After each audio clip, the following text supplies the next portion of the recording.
নমস্কার বন্ধুরা, তনুর রান্নাঘরে আপনাদের সবাইকে স্বাগত জানিয়ে আমি আবারও চলে আসলাম নতুন একটা ভিডিও নিয়ে।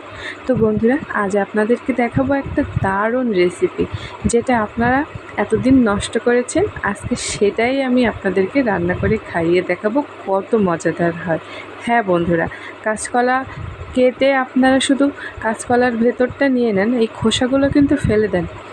এই খোসাগুলো যে শরীরের জন্য কত উপকারী আর এতে যে কত পুষ্টিগুণ আছে তা আপনারা এখনও জানেন না, এজন্য এগুলো ফেলে দেন।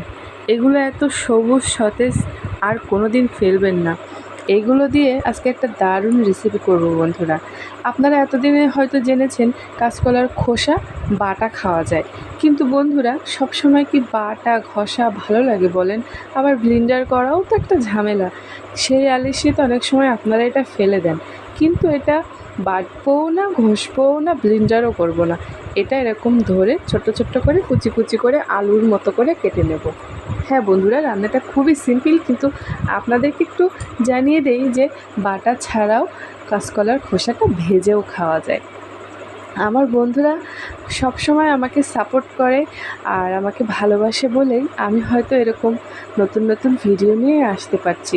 তো যারা আমাকে এখনও যে ভালোবাসেন না, তারা অবশ্যই আমার চ্যানেলটা সাবস্ক্রাইব করবেন, লাইক কমেন্ট শেয়ার করবেন। তো দেখেন বন্ধুরা, কাঁচকলার খোসাগুলো আমি সব এরকম ছোট ছোট করে কেটে নিয়েছি, আর সাথে 2টা আলুও কেটে নিয়েছি, যেমন করে আপনারা আলু ভাজা করেন ওরকম করে। আর এখানে পেঁয়াজ আর রসুনটা আমি কেটে নিয়েছি।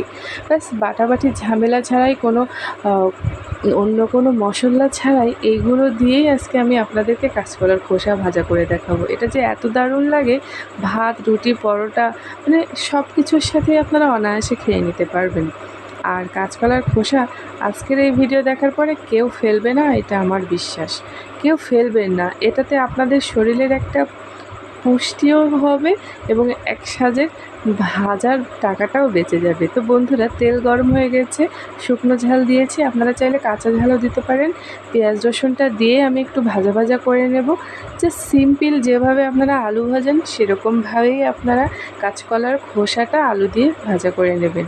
আর এবার আমি কাঁচকলার খোসাটা দিয়ে দেব, আর সাথে দিয়ে দেব লবণ আর হলুদ।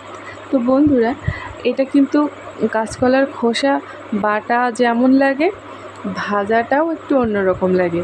আর বন্ধুরা, এটা যে এত সুন্দর লাগে খেতে, বাড়িতে অবশ্যই একদিন একটু বানিয়ে দেখবেন। কাঁচকলার খোসা তো আপনারা ফেলেই দেন, এটা ফেলে না দিয়ে আপনাদের যদি এইভাবে রান্না করেন, তাহলে কেউ বুঝতেই পারবে না যে এটা কাঁচকলার খোসা।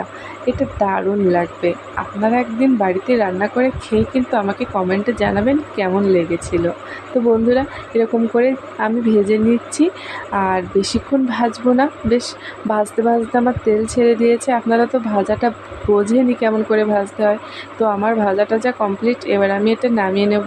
আশা করছি আজকের ভিডিওটা আপনাদের ভীষণ উপকারে আসবে এবং আপনারা বাড়িতে অবশ্যই করবেন। যদি ভালো লাগে তাহলে লাইক কমেন্ট শেয়ার করুন।